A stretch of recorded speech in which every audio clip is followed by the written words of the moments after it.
Bueno, mi papá trabaja en un edificio. Él es el sereno, el que cuida por las noches del lugar. Le pedí si me dejaba ir una noche con él y él accedió sin dudarlo y fuimos al lugar. Antes de que comenzara a subir por las escaleras para recorrer el lugar, me advirtió que tuviera cuidado, pues pasaban cosas raras en ese lugar, según él. No le di mucha importancia y subí. Al llegar al piso 5, encontré un elevador el cual, al recorrer los demás pisos, no había visto. Me acerqué y se abrió. Ok, fue raro. No había tocado nada y me pareció escuchar una risa. Entré e ingresé los números los cuales debes poner para que funcione el ritual y al marcar el 1, este me llevó al 10. Bien, el ritual había comenzado, la luz del ascensor comenzó a parpadear y se apagó. Sentí como el ascensor se detuvo y se abrieron las puertas. Un olor raro llegó a mi nariz, salí y parecía un lugar de estacionamiento. Se escucharon unos murmullos y gritos. Comencé a caminar pasando por autos demasiado viejos, quizás de 1970 o quizás mucho más antiguos. Las luces parpadeaban y sentía frío, mucho frío, parecía no tener fin. Miré hacia mi derecha y vi a alguien acostado en posición fetal. Me acerqué cautelosa y cuando estuve detrás de él a punto de tocarlo, me agarró del pie y giró la cabeza. Mierda. Era mi papá.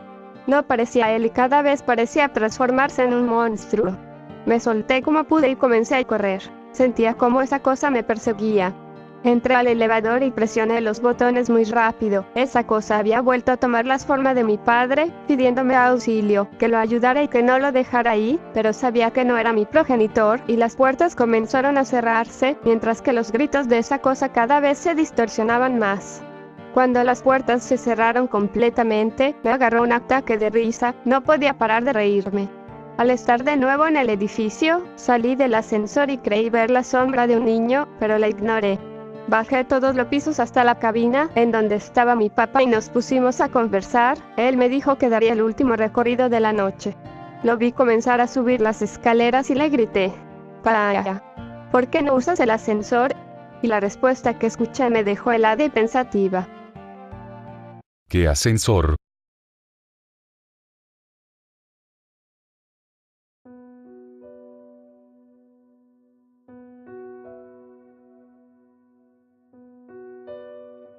Caminaba por la vía del tren sin percibir nada extraño en aquel paisaje tan conocido. Me detuve bajo la sombra de un árbol situado a unos metros de la vía. Contemplando todo lo que me rodeaba, noté de pronto que algo no estaba bien, pero no sabía qué era. La arboleda. Recorrí repentinamente. Estaba viendo una arboleda que ya no existía, pues la habían talado hacía años. Entonces me di cuenta, estaba soñando. Inmediatamente me sorprendió lo real que se veía todo.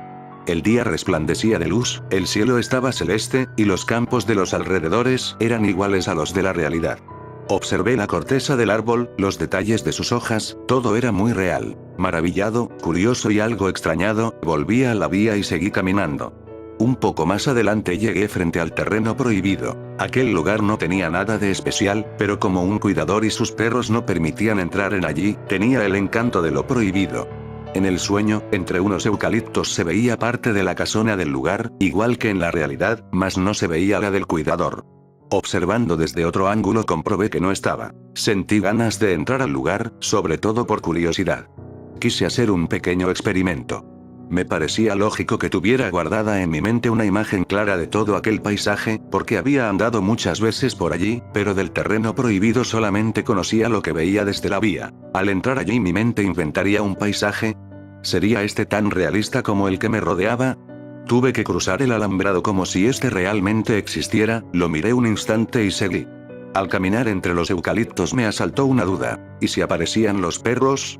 Concluí que no podrían hacerme daño. Pero todo era tan real en el suelo, entre las hojas secas había una rama gruesa y bastante recta.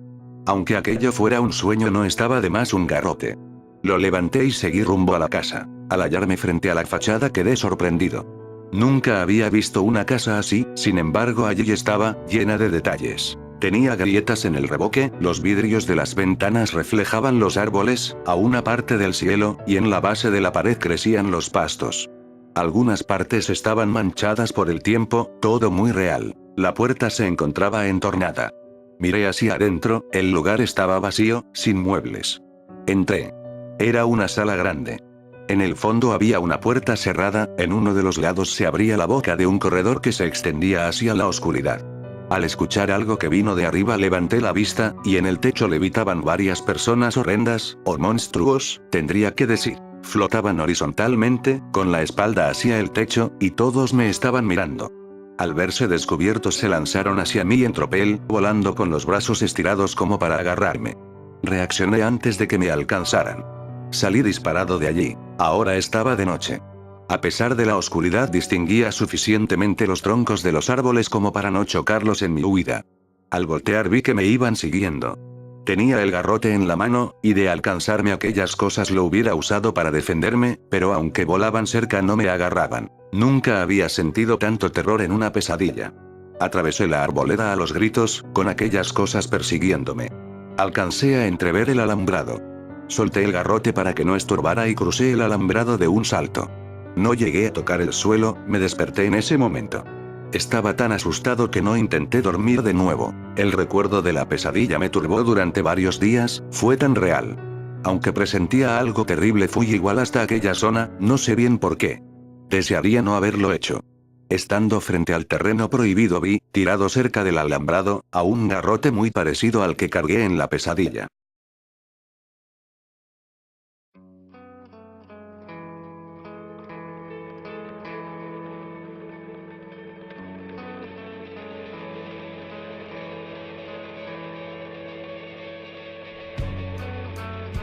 El hombre sobre el Toyota había comenzado a preocuparse. Ya llevaba más de 3 horas en esa lamentable carretera, y todavía no había llegado al cruce con la Interestatal 9. ¿Cómo era posible? Volvió a mirar el cuentakilómetros del tablero.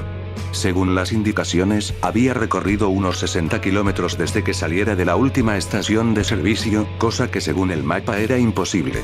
¿Acaso se habría perdido? Pero no podía ser, el camino era recto y no tenía bifurcaciones, ni siquiera rutas secundarias que pudieran confundirlo. Todo era pastizales amarillos, secos, algunos árboles achaparrados, y más allá de las en forma de cono de los faros, la completa oscuridad. Abrió la ventanilla y arrojó la colilla de cigarrillo.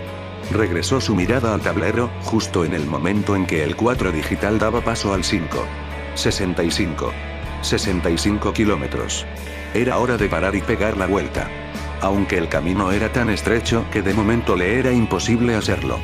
Volvió a encender la radio, con la esperanza de sintonizar alguna emisora local que le diera indicios de su posición. Nada. Solo estática. Su celular tampoco tenía señal. Se dijo que debía calmarse. El Toyota y él habían atravesado peores situaciones que esa. Como cuando quedó atrapado en una luz de nieve durante 4 interminables horas. Sacó otro cigarrillo del arrugado paquete, pero cuando iba a encenderlo se le cayó al piso. Se agachó para recogerlo, y durante una milésima de segundo desvió la atención del camino. Cuando volvió la vista, vio que una persona se encontraba parada en medio de la ruta, a unos 15 metros de distancia. Aplicó los frenos y se golpeó la cabeza con el volante. Vio una luz cegadora delante de sus ojos, y por un segundo pensó que se desmayaría. Pero luego la visión se le aclaró, y Richard se apresuró a mirar por encima del tablero. Allí en el camino no había nadie. ¿Acaso lo habría imaginado? No sería la primera vez que le ocurría. Una vez tenía tanto sueño mientras conducía que comenzó a soñar despierto y a ver toda clase de cosas en su campo de visión. Se cercioró de que no se había lastimado la frente y luego siguió camino. Media hora después, ya completamente sudado y con su paquete de cigarrillos vaciado por completo, vio que un chico circulaba en bicicleta a un costado del camino. Parecía que tenía la cabeza gacha, como buscando algo en el suelo, pero cuando Richard se le acercó con el auto y se le puso a la par, vio que el chico no tenía cabeza. Su torso desnudo terminaba abruptamente en el cuello. Richard lanzó un grito y aceleró. Hizo unos 2 o 3 kilómetros a toda velocidad, y luego miró por el espejo del retrovisor, aunque solo pudo ver parte de la luneta trasera y, luego de ella, una insondable negrura de muerte. Un golpe en el capó le hizo regresar la vista al camino. Algo que parecía ser una mujer golpeó el parabrisas, astillándolo, y salió lanzado hacia atrás. Por instinto Richard se cubrió la cabeza con ambas manos y el coche perdió el control. Se desvió hacia un zanjón y aunque el hombre fue rápido y apretó los frenos, no pudo impedir que las ruedas delanteras se incrustaran en el barro. Trató de hacer marcha atrás, pero los neumáticos solo se hundían cada vez más. tomó la linterna de la guantera y se bajó. La mujer estaba tendida boca abajo en medio del camino, lanzando horribles gemidos de agonía. Había perdido sus zapatos y se arrastraba ciegamente sobre la tierra polvorienta. Richard se le acercó por detrás y le tocó el hombro. «Quédese donde está, señora, trataré de llamar a la ambulancia», le dijo. La mujer de inmediato se detuvo y comenzó a girar la cabeza. En ese instante Richard sintió un miedo supersticioso y supo que, si llegaba a ver la cara de la mujer, enloquecería. Dio media vuelta y comenzó a correr. No pasó mucho tiempo hasta que comenzó a sentirse acalambrado. Era un hombre gordo y sedentario, y además fumaba 2 o 3 paquetes de cigarrillos por día. Se detuvo para recuperar el aliento, y entonces lo escuchó. El gemido de la mujer, cada vez más cercano. Se estaba arrastrando hacia él, en la oscuridad del camino. Richard se obligó a seguir andando. Maldecía y lloraba en voz baja. Su corazón parecía que iba a salírsele del pecho. Caminó durante 2-3 kilómetros, hasta que sintió que las piernas se le aflojaban. Se recostó contra un poste de alambrado y alumbró en derredor. El paisaje no había variado en absoluto y no se veían luces de casas en el horizonte. Descansó unos minutos y luego siguió caminando. Comenzó a escuchar un ruido leve a sus espaldas. Parecía un quejido, como el de una puerta girando sobre sus goznes oxidados. «Pero aquí no hay ninguna puerta», se dijo. Miró hacia atrás y solo vio aquella negrura impenetrable, que casi parecía sobrenatural. Dio otros 10 pasos más y el quejido se repitió. Volvió a mirar hacia atrás y alzó la linterna. 2 luces venían por el camino. Al principio tuvo ganas de lanzar un grito de alegría, pero enseguida se reprimió. Las luces subían y bajaban en forma rítmica, al compás de aquellos quejidos mecánicos. Eran los pedales de una bicicleta.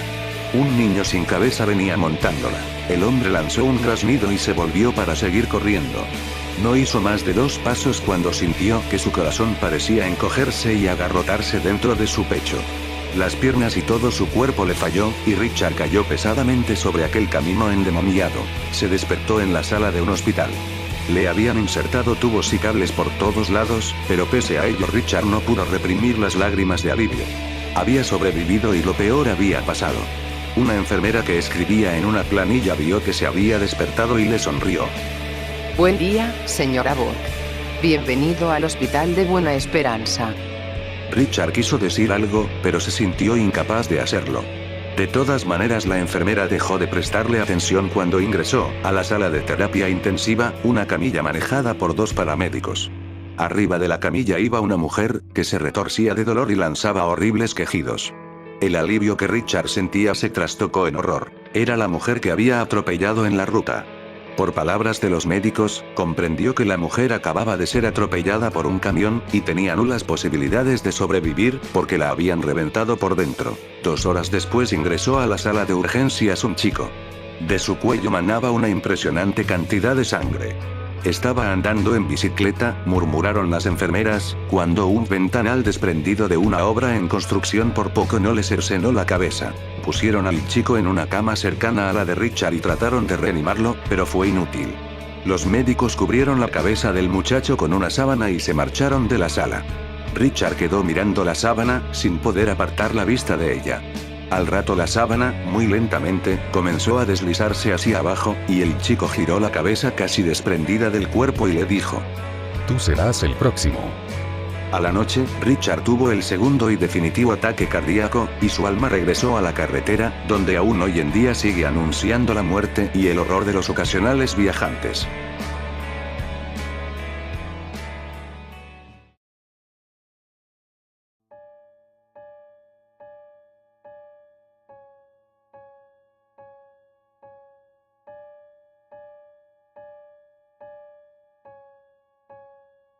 ¿Alguna vez has tenido la sensación de ser observado? ¿Eso podría ser una cara por allá en las sombras? Se ve a usted. Te contaré sobre esta cosa. Aquellos que lo vieron lo describen como alto, desnudo, de estatura humanoide y sin ningún género notable, demacrado hasta sus huesos, pálido y con una larga irregular y el pelo negro. Lo llaman Birdman, el hombre pájaro, ya que parece ser que llevaba una máscara de pájaro. Sin embargo, nadie lo sabe a ciencia cierta, nadie ha querido acercársele. Y puedo entender por qué. Mientras escribo estas líneas, se sienta afuera, mirándome a través de la ventana. Puedo ver sus ojos, pero en realidad son solo cuencas vacías, que me miran fijamente. Es como una cáscara hueca, mientras que se sienta allí en un árbol, inmóvil. No puedo dar una mejor descripción. Tengo la sensación de que cuanto más lo miro, se acerca más a mí. Yo no quiero que esté más cerca. Quiero que me deje en paz, es lo único que pido. Puedo escucharlo, llamando a mi ventana. Se agazapa allí en la repisa. Una vez que me doy la vuelta, comienza a golpear de nuevo. Creo que quiere ser mirado. Cuanto más miro, más fuerte toca. Es casi un golpe ahora. No sé lo que va a suceder una vez que publique estas líneas, pero creo que la muerte será mi más mínima preocupación.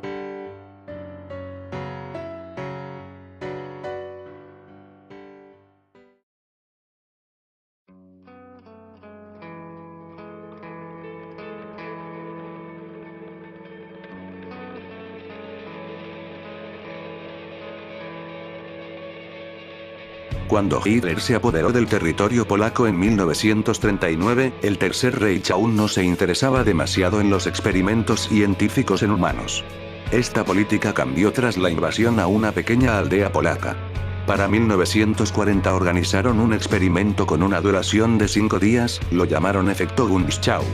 El experimento consistía en poner a prueba el impulso humano de la gula ante varios manjares. El científico que lideró el estudio terminó asesinado por un colega una vez que culminaron el experimento, pero el motivo no se precisó en las grabaciones de audio. A continuación, presentamos las transcripciones de las cintas grabadas, elaboradas por los aliados como evidencia para los juicios de Nuremberg.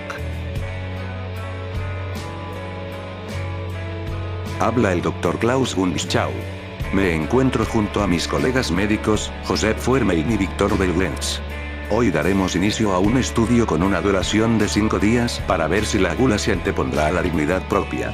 4 sujetos fueron elegidos como muestra para los experimentos. 2 hombres polacos fuertes y altos, una mujer embarazada que está por dar a luz y una niña de 4 años hija de uno de los hombres. Se les alimentó con un jabalí asado y a los hombres se les dio el mejor vino de Alemania. Los sujetos reaccionaron según lo previsto. Se mostraron felices y sorprendidos. Cuánta ignorancia reside en estos humanos que se enfrentarán a pesadillas nunca antes vistas. La totalidad de la muestra está de pie esta mañana. Muy temprano se les alimentó con waffles, una ración de jugo y leche. También les sirvieron huevos, tocino y salchichas. Eran las 13 horas cuando se encomendó la primera tarea a los varones. Armados con cuchillos, deberían pelear entre sí hasta la muerte. Si se rehusaban, serían fusilados. Si mataban a los otros sujetos del experimento, serían torturados y después ejecutados.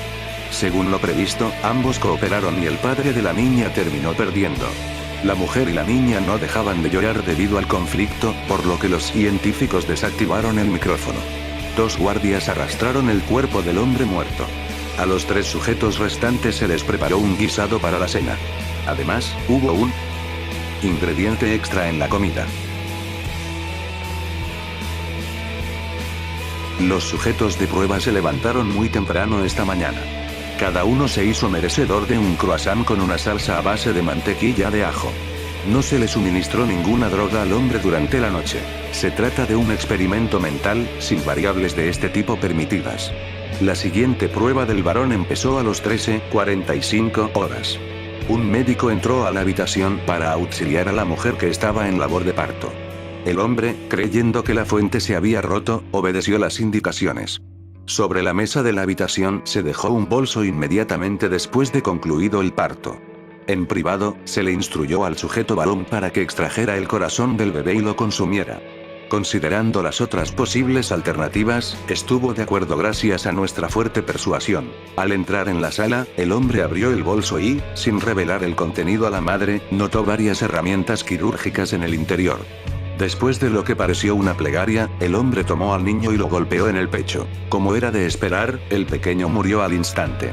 Cortando el pecho, el hombre arrancó el corazón del bebé. Entonces se puso el órgano entero en la boca, masticando y llorando mientras veía al bebé aún manchado de sangre materna. Los guardias se llevaron el cadáver del pequeño y el hombre le explicaba sollozando a la mujer lo que había sucedido.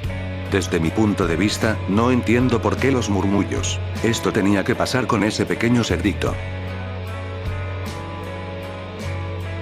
Los 3 sujetos aún se mantenían con vida esta mañana. La madre sobrevivió gracias a una operación de emergencia después de lo que hizo el hombre. Aunque físicamente estaba intacta, mentalmente estaba desquiciada, y no mostraba más emociones, empezó a murmurar para sí misma. Consideramos la terapia de electrochoque, pero no fue necesaria. Se seleccionó salami para los sujetos. En este punto, la comida es lo único que los hace seguir adelante. A la mujer se le indicaron sus primeras y últimas tareas. Estuvo de acuerdo sin pensarlo, lo que fue muy extraño. Primero se cortó los senos escribiendo la palabra prostituta. Entonces, una vez que se le proporcionaron las herramientas adecuadas, le solicitamos que recolectara sus propias heces y las ingiriera. Lo admitiré, no nos divertimos con lo que ella hizo hoy. Me doy cuenta que llevó todo esto a cabo sin sentir dolor ni ira, muy intrigante. Entonces tocó el turno al hombre para hacer su tarea del día. Con el cadáver congelado del bebé, debía golpear a la madre hasta la muerte. Tristemente, estuvo de acuerdo. La mujer tenía una ausencia absoluta de dolor. La niña, como se esperaba, estaba fuera de sí. Sin embargo, algo inesperado sucedió después de la prueba. El hombre intentó reconfortar a la pequeña, explicando de la mejor forma posible los motivos. Qué ironía tan grande la prueba de mañana. Restan 2 sujetos. Anotación. Durante el experimento, el hombre no sufrió ningún tipo de alteración mental, y sigue sin mostrarse afectado. Quizás se emocionó tanto con la primera de estas pruebas que se acostumbró a tratar con esto. Anotación personal. El Dr. Belwens intentó asesinar a un guardia hoy, así que, siguiendo el protocolo, prescindí de sus servicios. Wermein parece firmemente comprometido con la continuidad del proyecto.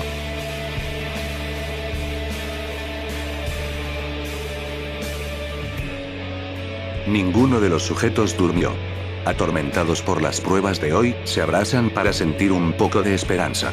Para su comida final, los 2 desayunaron las mejores crepas de Francia. Después del desayuno, al hombre se le ofreció una última tarea bajo la promesa falsa de su liberación. Esta fue la única forma que encontramos de obligarlo a seguir adelante. Tenía que ultrajar a la pequeña por todos los orificios. Aceptando sin emoción, el hombre violó a la pequeña, dejándola casi muerta. Se le dio una sierra y le ordenaron partir a la pequeña por la mitad, empezando por las piernas. Así lo hizo, aparentemente sin mostrar reacción a los gritos. Fue hasta entonces que se volvió totalmente demente. Se encaminó a la sierra y aproximó su cabeza al disco giratorio, cortando el cráneo por la mitad. Parece que, como consecuencia de las promesas rotas, lo que hace que estos animales sigan por el camino de la supervivencia es el suministro de comida y lujo infinito. Esto confirma mi teoría. En circunstancias controladas, el hombre es capaz de devorar a su propia especie.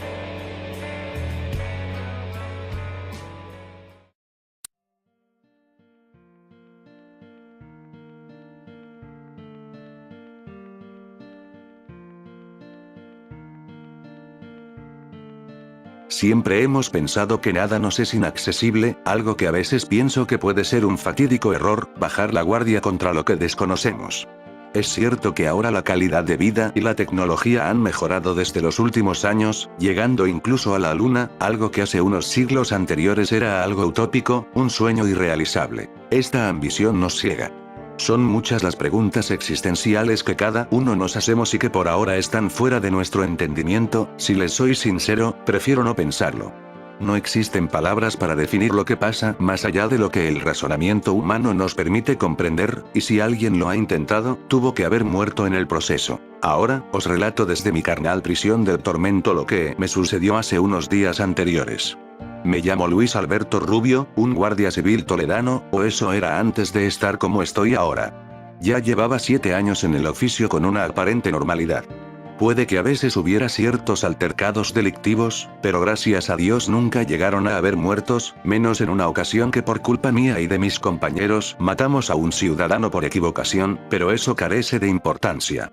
En realidad deseaba tener algo que me pusiera a prueba, algo oscuro y peligroso, aunque posiblemente esa idea la saqué de alguna serie policíaca. Mi vida era muy rutinaria y aburrida, prácticamente me daba paseos a mí mismo para ver alguna posible amenaza, pero la ciudad de Toledo era muy tranquila. Una noche de abril, a las 12 de la noche, mientras patrullaba con tranquilidad, mis superiores me alertaron por la radio de la Guardia Civil con un mensaje bastante grotesco. Atención, hemos recibido una llamada de un ciudadano de que varias personas han aparecido muertas en la iglesia de Santo Tomé. Las aberraciones que hizo sin motivo aparente a sus compañeros y a las víctimas en la iglesia eran realmente inhumanas, algo que deduje que no pudo haberlo hecho alguien con una mentalidad humana. Mis superiores entendieron mi mensaje, pero en el sentido de los asesinatos y no en el de la identidad del asesino de Santo Tomé. Me fue usual recibir comentarios de que dejará de ver series policíacas o de miedo que según ellos afectarían de modo negativo en mi trabajo, pero yo sabía perfectamente lo que había visto. El miedo, unido a mi humana necesidad de entender quién era y por qué hacía esto, me levantaron las fuerzas para ir independientemente a la búsqueda del asesino de Santo Tomé.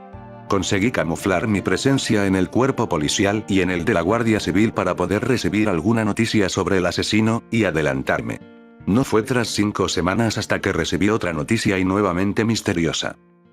Ese maldito perro ha hecho otra vez de las suyas, parece que se ha cometido un asesinato en la avenida de Europa. Maldita sea, id para allá cagando leches. Al ser una avenida, era una zona más pública y posiblemente tenía la esperanza de encontrarlo nuevamente y a la luz artificial de las farolas. Llegué y esta vez sí no pude evitar vomitar. Un hombre totalmente despellejado y con una sonrisa siniestra. Pero no una sonrisa facial, le habían rajado la boca hacia los pómulos. Miré alrededor espontáneamente, intentando interceptar al asesino antes de que la policía llegara. En una mirada fugaz lo alcancé, me miraba desde una esquina poco iluminada que nuevamente no me permitía identificarlo. El asesino hizo un gesto con su mano, quería que lo siguiera. Tragué saliva y salí corriendo hacia él. Mis fuerzas mermaban cuanto más me acercaba a esa esquina, como si el miedo lentamente se apoderase de mí al ver esa oscura y desconocida esquina. El asesino, como cabía esperar, no estaba justo en esa zona, sino más adentro. Lo sabía sencillamente por unos estruendosos ruidos de cadenas arrastrándose por el suelo a cada paso que él daba. Me adentré a la penumbra del callejón oscuro hasta el momento en que no podía saber dónde pisaba ni caminaba. Con todos mis sentidos apagados me sentía desorientado. Me daba la sensación de que caminaba en la nada. Parecía que entraba al abismo. Ni se podía ver el cielo estrellado, estaba todo oscuro hasta que en un momento de confusión avisté una luz, a la lejanía. Fui hacia ella corriendo, tropezando con algunas cosas que ignoré durante ese momento hasta que a medio camino hubo un destello luminoso que me cegó. Abrí lentamente los ojos y observé dónde me hallaba, esto no era un callejón. Me encontraba en un espacio cerrado, un pasillo larguísimo que parecía no tener principio, pero sí un aparente fin luminoso. Este pasillo estaba compuesto por losas cuadradas negras y blancas, desde el techo hasta las paredes y al suelo. En un arrebato de locura al no comprender nuevamente qué pasaba a mi alrededor, corrí hacia adelante con mayor fuerza, hasta que me tropecé con algo que parecía del mismo peso de los objetos que me encontré antes, pero descubrí que no eran unos objetos, eran cadáveres despellejados.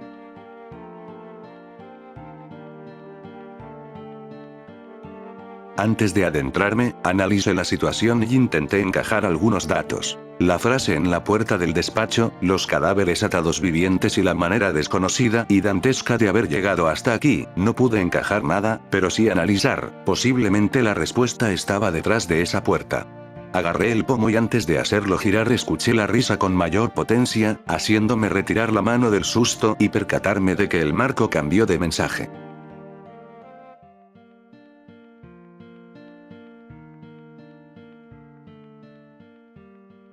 La sangre se corría hacia abajo y el marco estaba intacto.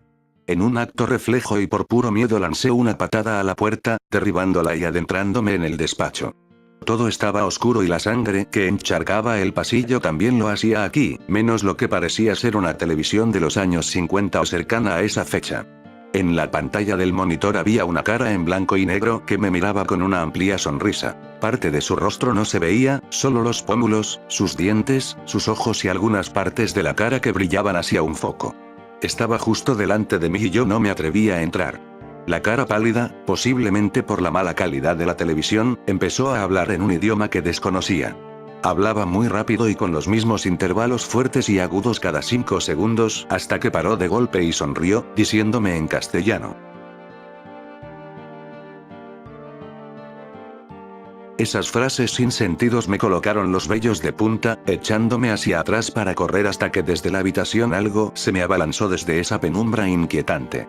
Era el asesino de Santo Tomé. Pero no me alegré al verle. Me tiró al suelo y me presionó con su pierna al suelo mientras colocaba lo que parecía un arpón encadenado a su brazo, oxidado y ensangrentado en mi cuello. En ese momento me estaba manchando completamente de sangre.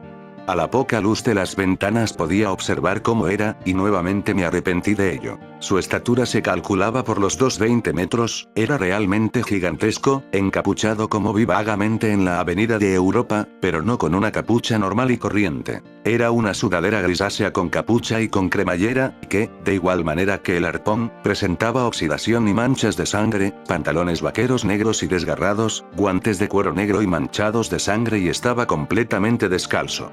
Su abdomen presentaba gran musculatura ya que estaba tapada vagamente por su sudadera, viendo su piel grisácea. Su rostro fue lo peor, además de su piel grisácea con gran parte de su cara tapada hasta el cuello por una manta roja, negra y gris, solo dejándose ver la parte izquierda facial donde observé su coloración.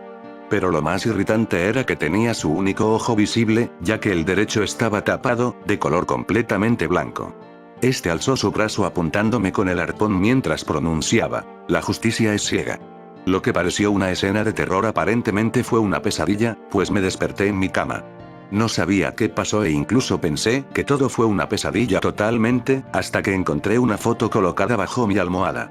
Una foto que no estaba hecha con las grandes cámaras digitales y modernas, era una de calidad baja donde podía apreciar el rostro de quien salió en el monitor de los años 50 que descubrí en ese tenebroso despacho. Arrojé la foto al ver la imagen y empecé a respirar hondamente.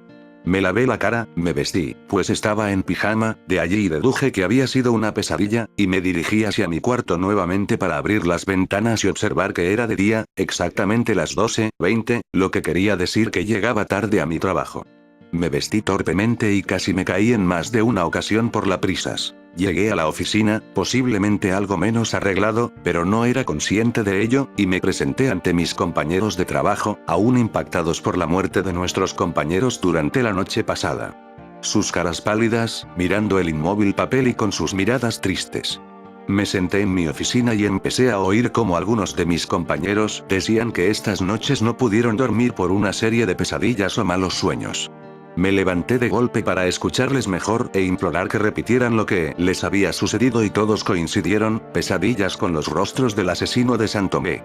Todos mis compañeros y yo empezamos a aislarnos de la oficina en general y a simular una alerta, para poder salir de la oficina y pensar. Un asilo, o manicomio, eso es donde todos coincidíamos. Solo había una realmente cercana y únicamente exclusiva en Toledo, la Quijotis. Decidimos ir hacia allí, más seguros al estar en grupo e ignorando las reclamaciones de nuestros superiores. No queríamos ir muchos de entre nosotros, pero fuimos todos. Cuando llegamos, entramos a un gran vestíbulo y aparentemente vacío, pero no abandonado. Estaba todo demasiado limpio y arreglado para estar abandonado a las 2:30 de la mañana, con una gran cúpula de cristal que dejaba pasar la luz, teniendo en cuenta también lo costoso y continuo que es manejar un manicomio. Nuestra impresión y curiosidad nos apartó de la vigilancia, que nos salió cara. Uno de mis compañeros fue atravesado por un arpón, justamente el arpón que todos recordamos haber visto. Mi compañero cayó confuso mientras miraba su pecho agujereado. Todos miramos a nuestro alrededor. ¿De dónde salió el arpón? El asesino está aquí. ¿Cómo lo hizo eso? Eso era lo que yo me preguntaba inútilmente. Repentinamente un buitre aterrizó en el cuerpo arrodillado de mi compañero agonizante y le arrancó con su pico el corazón, matándolo. La ira de uno de mis compañeros se desató e intentó darle al buitre con su pistola, pero fue víctima de otro arpón. Miramos al buitre volar por el techo, haciendo que durante un instante la luz solar del día se volviera negra y que todo el vestíbulo estuviera polvoriento, caótico, deformado, ensangrentado, con miles de ojos mirándonos y él estaba allí. No lo veíamos, pero nos sentíamos observados. El buitre voló hacia arriba, atravesando la ahora agrietada cúpula de cristal y se acomodó en el hombro del asesino de San Tomé, manchándolo de la sangre de sus recientes víctimas. Estaba en la cúpula de cristal, encima del cristal agrietado. Esa gran imagen de la mujer vendada, sujetando una espada y una balanza, ahora era un hombre cruel y monstruoso, con un ojo ciego, un arpón y un buitre. Él lanzó otro arpón a la superficie de la cúpula, rompiéndola en miles de cachos que cayeron como cuchillas afiladas a todos mis compañeros e inclusive a mí. Un mar de sangre y cristales, y yo aún vivo y sufriendo por los cortes. El asesino se colocó ante mí, con su buitre y su arpón. Sin aliento en el alma, le dije tembloroso, ¿qué hemos hecho para sufrir de esta manera? Y él contestó de manera imperativa. Pecáis de arrogancia, Diego. Vuestra arrogancia mató a un inocente. Su fría voz se clavó en mi mente, recordándome el incidente que en el principio resté importancia. ¿Qué derecho tienes tú juzgándonos? No eres nadie. Su risa fría y los crujidos de sus articulaciones colocándose de cuclillas ante mi rostro. No solo los jueces juzgan. Es lo que recuerdo, ahora dejadme mientras soy sedado por la sangre del inocente que maté, dejadme retorcerme en mares de tripas, degolladas por el buitre inquisidor que remata para un vulgar juez, que más que juez es verdugo. Lo maldigo su osadía enfrentándose a la moral humana y a su tablón de ajedrez destructivo. No solo los jueces juzgan, no solo los jueces juzgan, no solo los jueces juzgan,